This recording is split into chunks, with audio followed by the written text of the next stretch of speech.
AI systems. So within this free roam sandbox Philadelphia, we're really kind of pushing the civilian AI and the AI of the KPA, the Korean People's Army, who are the occupying force.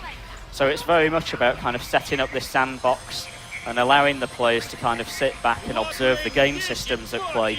And within this context of a resistance fighter, choosing your opportunities to strike, and really kind of we're really pushing CryEngine to deliver that vision. And we're seeing that visual fidelity here on display. We're watching this open world vision of Philadelphia. Tell me a little bit about the backstory, get us caught up a little bit.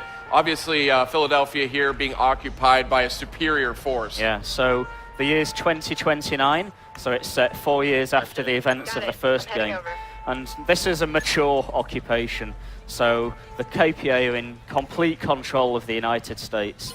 As I mentioned, the game's set is in Philadelphia, and we kind of chose Philadelphia because it's a really iconic location. It's iconic because it's the birthplace of independence. There are several kind of really iconic independence landmarks. Independence Hall, it was the signing of the Declaration, obviously, houses the Liberty Bell. So what better place to set Homefront, the revolution, than Philadelphia? And it's really, like I mentioned, it's a dystopian world, and I think the KPA choosing Philadelphia as their capital city of the occupied United States really shows within this fiction how far America have fallen and how dominant the KPR are within this game world.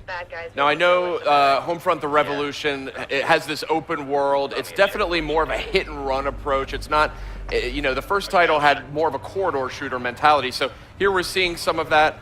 Looks like throwing a brick to take out a camera. Talk a little bit about, this is a very different approach for this IP. Talk a little bit about just the tools at your disposal. I mean, this is very interesting interactivity. Yeah, so this game world that we're creating, this occupied Philadelphia, it's inherently a kind of an asymmetric setup. You've got the KPA that are in complete control. They're using far superior technology, far superior firepower. They've got drone technology, watchtowers, checkpoints, all of the kind of the trappings of occupation.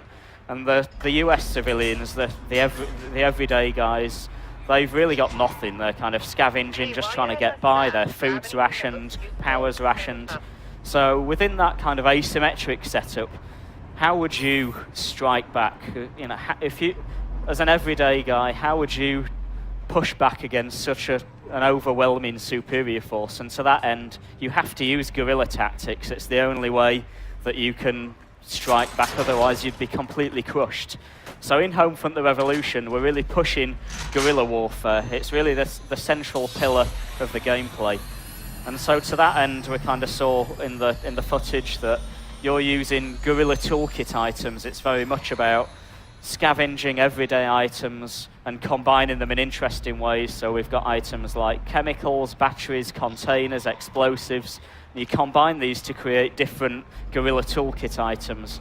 So for example, you can create a radio-controlled car, maybe use that to scout out an enemy location. You can create an improvised explosive device, and maybe you place that on a road to destroy a passing convoy. So your guerrilla toolkit is really the key to push back against the KPA. It's one of the key tools at your disposal. One of the things, seeing just this footage for the first time, it's so interesting to me is, the outdoor environments are large, but I mean the incredible density on detail inside. I mean, these interior environments look fantastic. But I also want to point out this cell phone seems to be a very pivotal just tool for the revolution here. Talk a little bit about how this factors in. It looks like there's augmented reality. Talk a little bit about that. So the cell phone is a KPA cell phone. So as part of the fiction, the everyday US citizens, they aren't allowed to kind of access technology like that. So when you're in the resistance within this Philadelphia, you've got access to this kind of stolen smartphone, and that's augmented with various resistance apps. So you can use it to things like access the world map, access your mission tracker. So because it's a free roam sandbox game, you've got multiple available missions on the go. You've got a camera, so you can scout out enemy locations ahead of time. You can tag KPA enemies and seekers. And then kind of later in the game, as the technology evolves and as your kind of capabilities evolve, you can use that to subvert KPA technology. So this is kind of one of the interesting things that we're doing with the progression in the game. Early on, you're very much under the boot of the KPA. Your tools available are things like bricks and bottles, and you're smashing CCTV cameras, using bolt cutters to get through padlocks, things like that.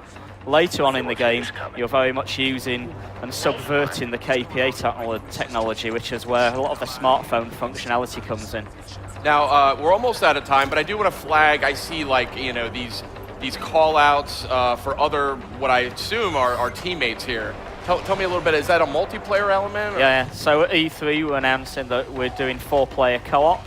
This objective that we're seeing here, attacking the police station, is indicative. It's a single-player objective.